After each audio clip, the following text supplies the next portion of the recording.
jamono ji ñu ngi ci procédure par rapport ak li nga xamante ne moom mooy élection secrétaire général de l'ONU démb nag ñi nga xamante ne ñu ngi doon def mooy le 30 juillet li ñuy tuddee straw poll benn genre vote d'orientation la ba dañ naan sax c'est un vote informel c'est-à-dire que jamono ji eggaguñ ci vote formel pour tabb ki nga xamante ne moom mooy secrétaire général de l'ONU mais straw poll boobu dafay nekk un vote informel boo xamante ne les 15 membres du conseil de sécurité dañuy def un premier vote boo xamante ne c'est informel c'est-à-dire que vote la boo xamante ne duñu xam kan moo voté oui duñu xam kan moo voté non duñu xam ban état moom moo joxegul position c'est un vote boo xamante ne c'est un vote secret kenn du xamagum position mais lan mooy njëriñu vote boobu ce n'est pas un vote pour désigner ce n'est pas un vote pour wax ni bon kii la ñu tànn wala kële la ñu tànn état membre bi kii la tànn wala tànnul kële mais c'est un vote d'orientation pour wane lan mooy tendance yi par rapport ak ku nekk lan mooy position am et ci 15 états membres yooyu nga xamante ne mooy conseil de sécurité pour mën a leeral sénégalais yi ci nan la vote bi nar a demee pour que sa candidature jàll mën a dem ci étape vote formel il te faut au moins 9 voix favorables sur les 15 membres yi nga xamante ne ñoom ñoo nekk ci biir conseil de sécurité bi te biir conseil de sécurité bi il y a 5 membres yoo xamante ni ce sont des états membres permanents ñoo xam ne dañoo am droit de veto ñu mën ci tudd États-Unis Russie Chine France ak Royaume-Uni ñoom ñooy les 5 états membres yi nga xamante ni ce sont des membres permanents yu am droit de veto ci benn candidature c'est-à-dire que états membres yooyu muy les 5 yi ma tudd bu ci kenn newee ni ànduma ci candidature bi c'est un droit de veto ko candidature am ndax saay na maintenant ci étape bii ñu toll rendre guñu public lan mooy vote yi looloo tax ñu naan vote informel c'est juste pour avoir une première tendance ci ñi nga xamante ne ñu ngi nekk en position bu ñu xoolee nag ci vote boobu démb def nañ premier vote informel bi léegi le premier vote informel joxe na ay tendance par rapport ak résultats yi boo xoolee ci résultats yi da ngay gis ni Rebecca Greenspan moom moo nekkagum en tête parce que ci biir vote yi moom am na 10 états yoo xamante ne encouragé nañ sa candidature am na 10 états yoo xamante ne encouragé nañ sa candidature benn état moo encouragé wul candidature am boog joxe opposition ci candidature am na 4 états yoo xamante ne joxe guñ seen position officielle mooy no OP bii ñuy gis Rodriguez Birket moom am na 9 états yoo xamante ne ñu ngi encouragé sa candidature 2 états yoo xamante ne encouragé wuñ candidature am 4 états yoo xamante ne ñoom joxe guñ seen position officielle dañoo def no OP Grossi mooy Raphaël Grossi moom am na 7 yuy encouragé 2 yoo xamante ne encouragé wuñ am na 6 yoo xamante ne joxe guñ seen position officielle Michelle Bachelet moom mu ngi am 6 états yu encouragé sa candidature am 5 états yoo xamante ne encouragé wuñ ko am 4 yoo xamante ne joxe guñ seen position officielle ñu ñëw ci Macky Sall bi nga xamante ne moo ñu gën a intéressé moom am na 6 états yu encouragé sa candidature mais am na 7 états sur les 15 membres yoo xamante ne dañoo encouragé wul candidature am donc Macky Sall am na 7 états yoo xamante ne encouragé wuñ sa candidature am na 2 yoo xamante ne ñoom joxe guñ seen position officielle Espinoza moom am na 5 ñoo xamante ne encouragé nañ sa candidature am na 2 yoo xamante ne encouragé wuñ sa candidature am na 8 états yoo xamante ne joxe guñ seen position officielle Olara Otonu bi nga xamante ne mooy candidature bu mujjee dugg moom am na 2 yu encouragé sa candidature 5 yu encouragé wul sa candidature am 8 yoo xamante ne joxe guñ seen position officielle maintenant buñ ko xoolee ci tableau bi pour mën a càmbar mbir mi tableau bi maa ngi ko jëlee ci Momar Assane Diouf moom di ko ziar bu baax moom day def ay tableau illustratif yu important boo xoolee ci tableau bi li ma ci intéressé mooy la partie de Macky Sall il a 6 états yu encouragé sa candidature am 7 états yoo xamante ne encouragé wuñ sa candidature am 2 yoo xamante ni joxe guñ seen position officielle fii li la mën a intéressé mooy parti ñi nga xamante ne joxe wuñ seen soutien parce que loolu moom moo ci ëpp solo boo xoolee ci tableau bi Macky Sall moom mooy le candidat bu ëpp état yoo xamante ne ànduñ ci candidature am parce que boo xoolee ci tableau bi moom il est à 7 états yoo xamante ne ànduñ ci candidature am c'est plus que tous les autres candidats plus que même Olara Otonu bi nga xamante ne mu ngi ñëw en dernière position te il faut le rappeler Olara Otonu il n'a pas participé au débat public moom participé wul ci débat public bi donc booy xool candidature am sax mën nga ko bañ a jël en position looloo tax il y a 8 états yoo xam ne joxe guñ seen avis ci moom parce que xamuñ ko dégluwuñ ko mais boo xoolee ci ñi nga xamante ne participé nañ ci débat public bi yépp Espinosa moom it elle est venue tardivement ci candidature yi looloo tax il y a 8 états yu joxeegul seen position mais moom am na 5 yu nekk pour am 2 yoo xamante ne ñoo nekk contre mais pour Macky Sall il a moom 7 états yoo xamante ne dañoo contre sa candidature 6 yoo xamante ne dañoo nekk pour sa candidature 2 rek ñoo joxeegul seen position te boo xoolee ci tableau boobu tamit ci états yi nga xamante ne joxeeguñ seen position Macky Sall moom moo gën a néewle ci candidat yi ci état boo xamante ne joxeegul position parce que moom ñaari état képp ñoo joxeegul seen position loolu lan lay indi mooy il a moins de marge de manœuvre que les autres par exemple boo xoolee kële de Espinosa am na 8 états yoo xamante ne joxeeguñ seen position ci moom te pourtant am na 5 ñu nekk pour sa candidature 2 yu ko contre donc elle a encore benn marge de manœuvre pour convaincre les 8 yi nga xamante ne joxeeguñ seen position boo demee ci ki nga xamante ne mooy Rodrigues Birquet am na 9 ñu nekk pour sa candidature 2 yoo xamante ne nekkuñ pour sa candidature mais am na 4 états yu des yoo xamante ne joxeeguñ position officielle am na marge de manœuvre te damay fàttali ni pour nga jàll ci vote formel bi il faut que nga am 9 voix sur les 15 yu favorable te ci 9 voix yooyu mu am benn boo xamante ne état membre deful veto te boo xoolee pour Macky Sall 2 états ñoo joxeegul seen position 2 états yooyu noonu bu ñu joxee seen position même bu favorable nga yokk ko ci 6 yi nga xamante ni ñoom ñoo joxe seen position favorable il aura 8 il n'atteindra même pas les 9 voix favorables sur 15 pour mën a jàll au vote formel loolu li tax ñuy indi leeral yooyu parce que da ngay gis gars yi ne il est toujours en course effectivement parce que c'est un vote informel mais boo xoolee ci tableau bii nii il a des chances très très très réduites te maa ngi gis am ñu bëri sax naan il est 5e sur les 7 candidats man ma jàpp ni Macky Sall boo xoolee ci pourcentage il est le dernier des candidats lan moo tax il est le dernier Olora Otonu il est le dernier arrivé participer wul ci débat il a encore 8 pays yoo xamante ne joxeeguñ seen position il peut encore faire du lobbying Espinosa 5 ñoo pour 2 ñoo contre elle a encore 8 pays à convaincre pour ñu joxe seen position officielle mais Macky Sall déclaré na candidature am participer na ci débat yi am na 7 pays états yoo xamante ne dañoo contre 6 yu favorable 2 rek moo ko dese comme marge de manœuvre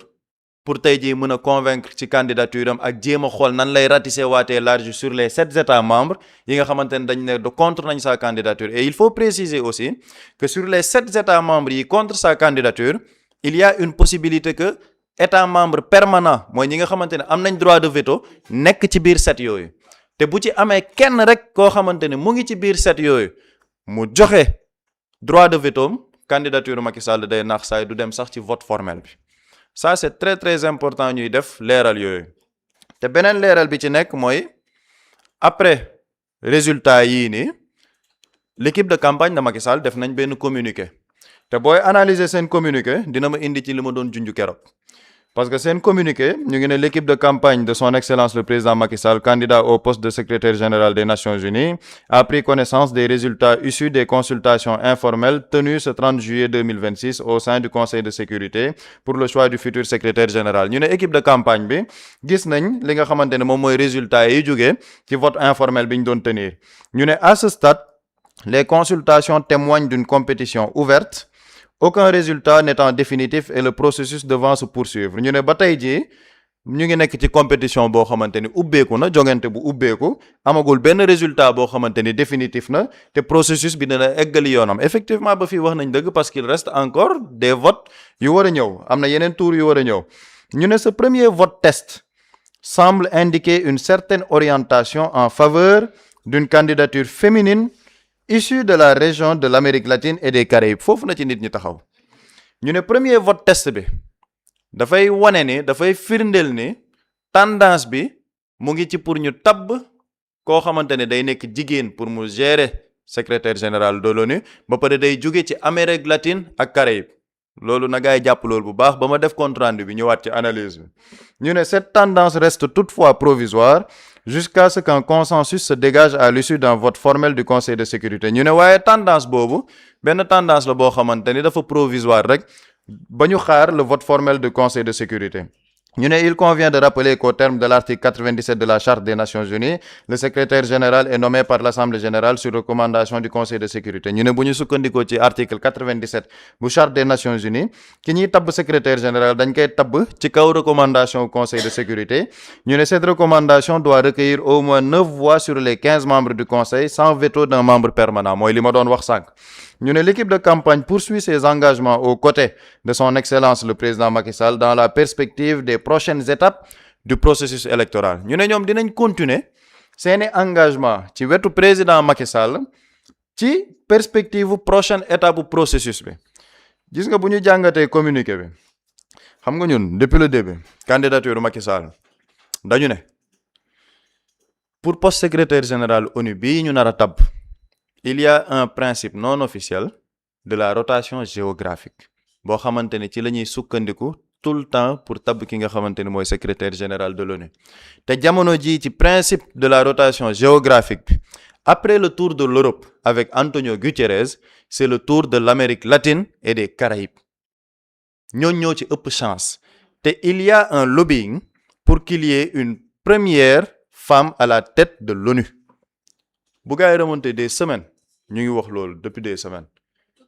tout au début ñu ngi ne les chances il y a une femme gars yi loolu la ñu bëgg le lobbying mu am jigéen buy jiite ONU ba pare buy jóge ci Amérique latine parce que selon le principe de la rotation géographique Amérique latine moom poste bi moom moo aaye ma fàttali woon keroog ba Boutros Ghali nekkee secrétaire général de l'ONU c'était le tour de l'Afrique mu def un mandat il avait des problèmes avec les États-Unis opposé seen veto gars yi demuñ uti ji beneen candidat wu beneen continent dañu ne il faut un candidat issu du continent africain pour ne pas léser le continent africain selon le principe de la rotation géographique ak ku nekk ñaari mandat yi nga war a am looloo tax ba ñu ne d'accorduñ ci Boutros Ghali ils ont trouvé un consensus sur la personne de Kofi Annan noonu la nekkee secrétaire général de l'ONU Afrique am 2 mandats jamono ji c'est le tour de l'Amérique latine et des Caraïbes pour ñu am seen mandature et en plus de cela il y a un lobbying pour qu'il y ait une femme léegi nag ñoom berki démb la xaw ma démb maa ngi koy junj maa ngi ne gars yi buñ demee ba ci biir Macky Sall désisté wu bu mu bett kenn bu ñu xamee les premières tendances du vote informel dinañ xam ñoom fa ñu jëm te fa ñu jëm ubbil nañ brèche par rapport à la communication pour dire que la première tendance li muy joxe mooy il y a une tendance pour que benn femme jiite bu jóge Amérique latine et Caraïbes ñu ne dinañ continuer ñoom seeni engagement ci wetu Macky Sall effectivement il y aura d'autres tours mais les discussions sont en cours te gars yi bu ñu gisee ni les premières tendances c'est au niveau de Kane Rebecca Greenspan Caroline Rodriguez Birkett ñoom ñaar ñoo nekk en pole position les discussions vont porter sur ces 2 personnes principalement ak les États membres permanents ku ci nekk les grandes puissances xool ban candidature la ñuy gën a jàppale ban beneen candidature la ñuy gën a jàppale moo tax ba ñu toogee fii am ñu naan ay Macron Macky lay jàppale Trump c'est Macky Sall c'est son candidat ma ne gars yi vous n'avez rien compris jamono ji Macky Sall c'est le candidat avec le plus fort taux d'opposition 7 6 ñoo d'accord 2 képp ñoo ne joxe guñ seen position te 2 yooyu bu ñu dolleekoo ci 6 yi du am sax les 9 voix favorables sur les 15 pour jàll au vote formel te ñoom leeral nañ ko de ci seen communiqué bi ñoom leeral nañ ne effectivement il faut nga am 9 voix xam nga loolu ban brèche la ñu ubbil seen bopp par rapport à la communication maa ngi ci doon anticiper dem te di leen di waxaat na gars yi téye bu ñu demaatee beneen prochain straw poll ñu gis ni tendance bi ba tey mu ngi maintenir ci Macky Sall ni il a toujours 7 wala 8 sax dolleeku yu ñëw instant yi dinañ def ay tractation pour xool ndax 7 yooyu amul benn état membre permanent mooy les 5 membres permanents gis nga bu ñu sentiree wala bu ñu yëgee dans les bruits de couloir que les 5 membres permanents am na kenn koo xamante ni dafa contre sa candidature Macky Sall va se désister te Macky Sall il va se désister avant qu'on ne dise qu'il n'a pas réuni les 9 voix favorables ce sera de la communication du xaar ba ñu ne atteindreul 9 voix yi bu sentir loolu day désister lan lay wax dinañ ne élégance diplomatique gis nañ ne tendance bi ça se confirme première tendance bi c'était une femme ak yooyu la tendance se confirme donc pour répondre au principe de la rotation géographique et pour respecter les chartes de l'ONU yooyu ñoom dañuy dem en faveur de la dynamique bi nga xamante ne moom la gars yi jàppale et même l'équipe de campagne de Macky Sall va discuter avec les candidatures yi nga xamante ni ñoo nekk en pole position pour xool kan lay apporter le soutien dans un esprit de dépassement diplomatique dans un esprit de responsabilité gars yi nañ téye la élément de langage de communication yi lii lay nekk bu boobaa nga gis ces partisans lan la ñuy ñëw ne yow bu fi yemoon sax mu neex yow sa place de ONU ñëwal nga jëlaat réew mi nga defaraat réew mi. quelle grandeur. gars yi nañ téye maa ngi leen di jox élément de langage ne quelle grandeur de Macky Sall defoon nga ko Sénégal ba ñëpp di coow nga ni doo def 3e mandat demaat nga ca ONU jàllale woo sa intérêt personnel yaa ngi préserver Afrique parce que xam nga ni actuellement du tuuru Afrique te bëggoo compromettre les chances de l'Afrique moo tax dellu nga ginnaaw pour tey jii Afrique bu waree jël poste bi du am benn gàllankoor. Voilà les éléments de langage qu'ils vont distiller par rapport à la communication na gars yi jàpp te denc ba ñu war ca egg ba ñu dem ci 2e straw poll ba ñu gis ni tendance yi confirmé wu nañ lii mooy nekk seen élément de communication di ko anticiper le Sénégalais yi te bis buñ ci eggee tamit incha allah dinañ ci def yeneen leeral mais ci tënk li ñu mën a jàpp mooy bu ñu xoolee par rapport ak pourcentage ak tendance yi joxeegum si on prend en compte que le fait que Otonu bokkul woon sax ci débat boobu noonu et qu'il est venu en retard jàpp nañ ne Macky Sall aujourd'hui au niveau des sondages il n'est pas 5e mais il est plutôt dernier par rapport aux chances yi nga xamante ne gars yi ñu ngi koy estimer. jërëjëf Pape Samba leeral yi am na solo Boury est-ce que duñu wax tout ça pour ça dafa mel ni candidature Macky Sall bi ab kii la woon rek ngelaw bu romboon rek jaar jàll rek. jaar jàll la et puis gis nga bi ci gars yi doon wax du question de soxor mais connaissant son passé connaissant son parcours et Macky Sall li mu def Sénégal c'est récent léegi bu ma ñëwee man ci vote bi. dama jël bi Pape Samba di kii dama dem xool au 21e siècle maanaam ñun ci suñu siècle bii ñu nekk ci élection yi ñu fi fekkee jëm au poste du secrétariat général de l'ONU nga jël les 2 candidats sortants bi ou bien le secrétaire sortant muy Antonio Guterres nga jël Ban Ki-moon son prédécesseur Ban Ki-moon par rapport tey au vote informel. bu ma xoolee l'historique Antonio Guterres biñ koy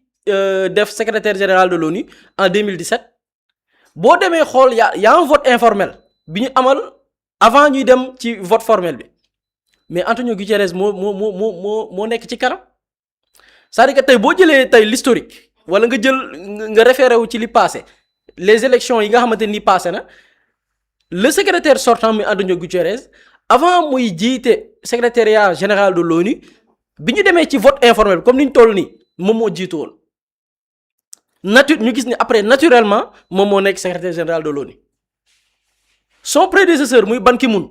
Ki-moon également en 2007 la nekk secrétaire général de l'ONU avant mu koy nekk en 2006 tamit ci même configuration bi dañu demoon ci vote informel bi ñu demee ci vote informel bi effectivement Ban Ki-moon ci boppam.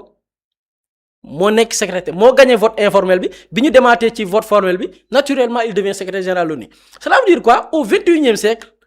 miracle lay nekk maanaam miracle un prétendant au secrétariat général de l'ONU jiitu wala gagné li nga xamante ni mooy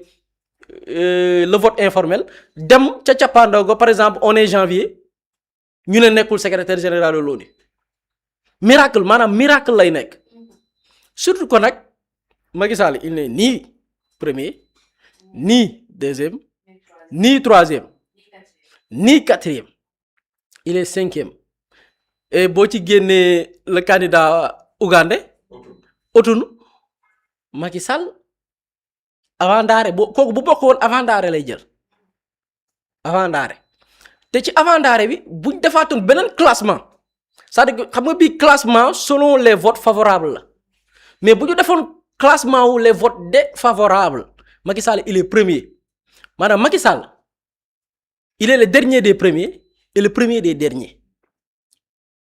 il fait partie des derniers des ñi ñu tànn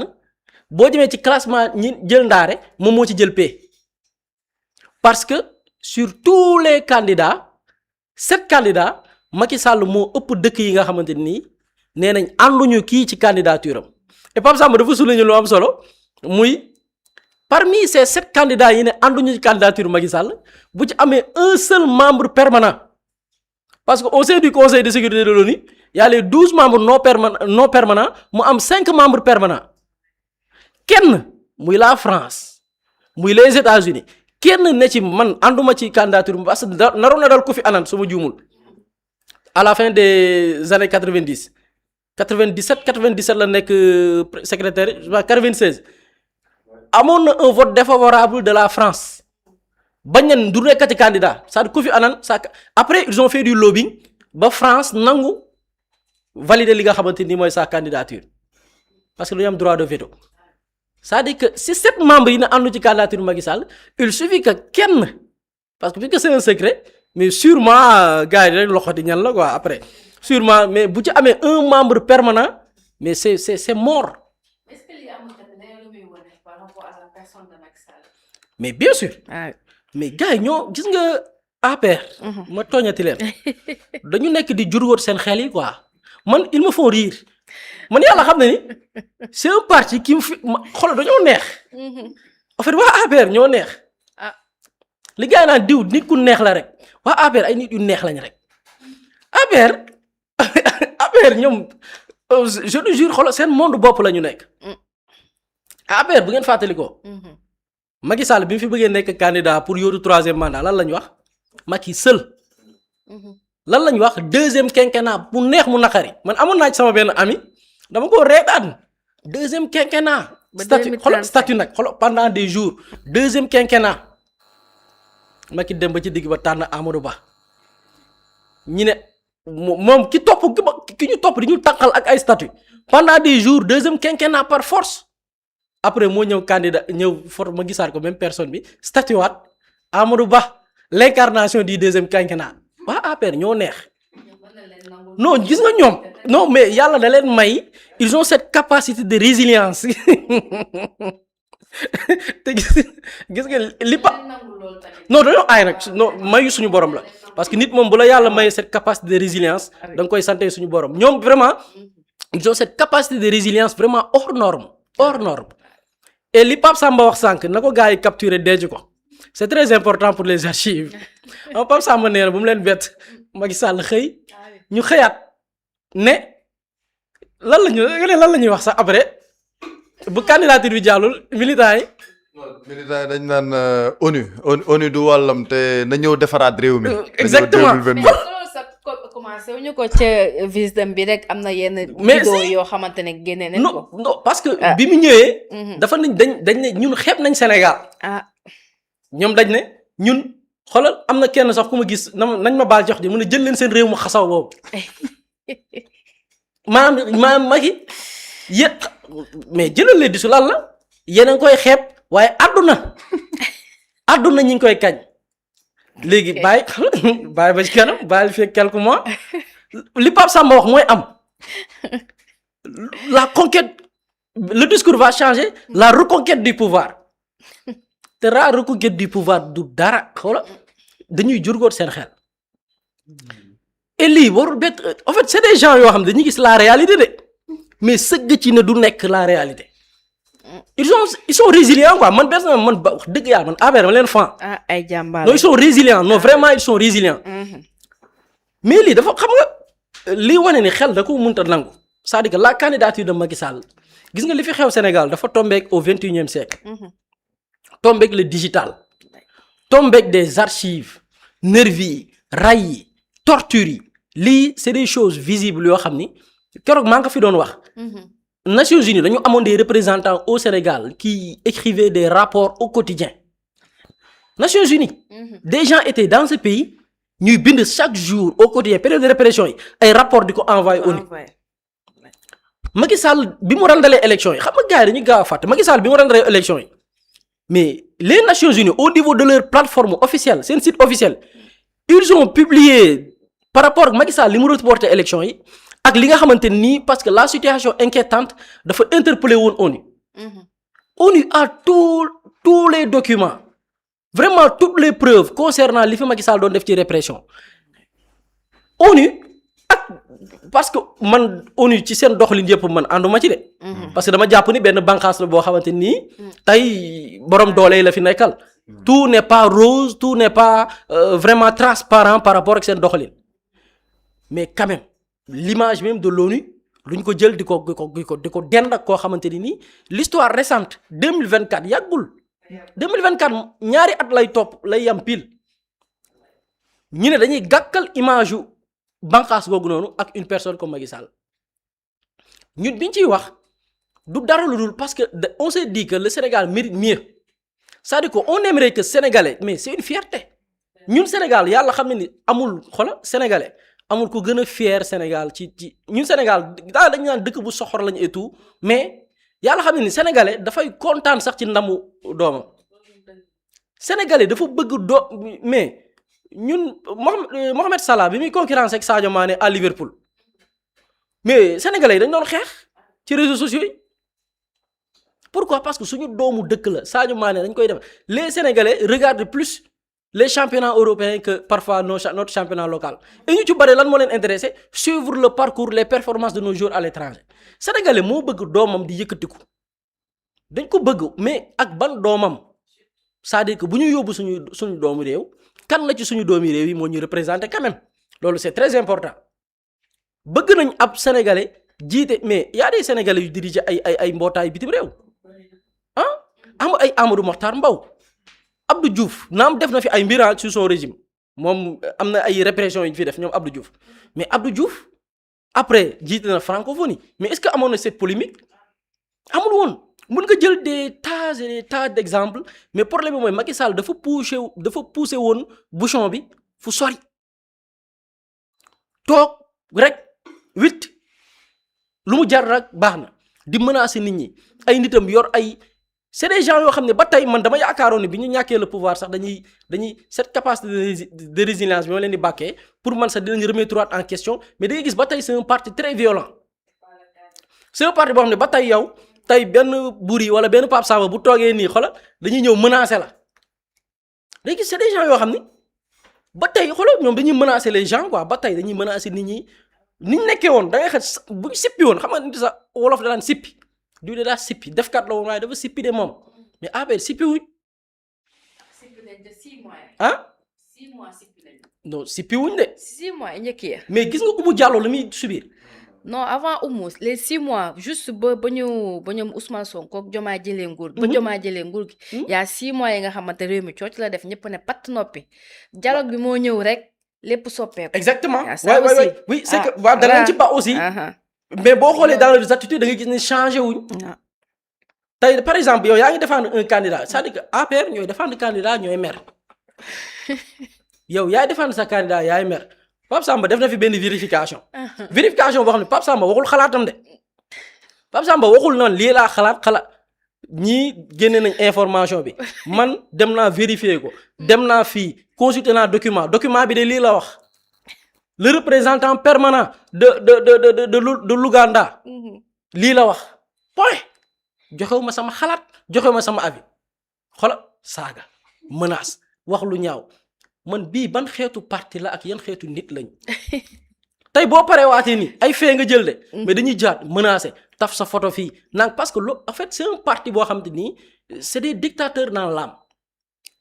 léegi perception boobu boo ko bëggee xam nga après la prochaine version mooy ONU sax ñoruñu luy ONU moo nar nekkat waaw luy ONU vers la reconquête du pouvoir gis nga bu ngeen reconquête dama leen jox bii moom vraiment consultance gratuite laajuma leen frais honoraire c'est-à-dire que bu ngeen bëggaatee conquérir pouvoir da ngeen di neex deret il faut que ñu neex deret il faut que ñu savoir bu ñu jàppee ni ñoom ci combat lañ ne parce que ñu ci bari sax nekkuñ ci combat leeral la ñu nekk. mais bu ñu jàppee ne war nañ mën a jàmmaaroog seen i vis-à-vis il faut que ñu teg ay argument par exemple diw ñëw na teg argument teg ay document ma ñëw wëri document def la documentation ñëw tontu la il faut que ça soit civilisé. ñu labat sénégalais. waaw foog ñu labat sénégalais yi neex deret mais mënoo nekk di labat nag wax dëgg yàlla bëgg di mer di guuxi lex di saaga di menace yow bu la joxaatee réew foo yóbbi réew ma yéen yorotoo leen pouvoir. APR mooy dama déglu benn waxtaanu Cheikh Bara mu koy wax. mu ne dafa gis Macky Sall mu ne Macky Sall mooy xam nga dañ naan parfois bu jaasi génn mbar. jaasi bi mooy outil bi nga xamante ni moom mooy ngànnaay bi. fañ koy dugal mooy mbar mi. maanaam APR mooy parti boo xamante ni dañoo perte jaasi bi amatuñ jaasi bi mbar maa fa des. ñu yor mbar ma di ci menacé waate yor mbar mi naan dinaa la tëj de yow est-ce que duñ tëj diw man barke yàlla man ay ree lañ ma def dañuy menacé te amuñu doole. tàmm laago la. tàmm laago la. ñooñu nag gis nga boo leen joxaatee réew dañ koy yàq. ci fayantoo la ñu nekk. ci persécuté lañ parce que loolu lañ xam xamuñu argument xamuñu xam-xam. et malheureusement bonne chance pour la suite et on attend la prochaine version par rapport ak li nga xamante ni mooy le vote officiel mais il faut que ñu neex deret man conseil gratuit lii wax dëgg yàlla dama leen laay biir en tant que suñu mbokk sénégalais.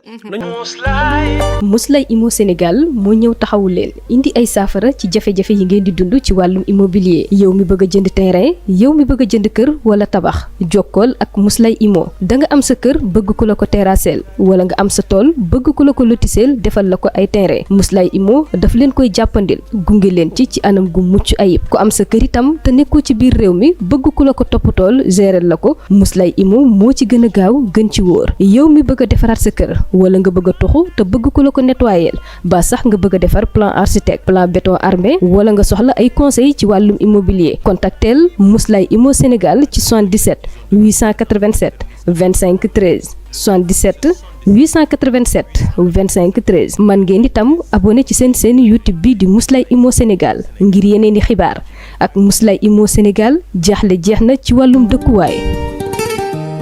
Quand l'immobilier devient une évidence, contactez-nous.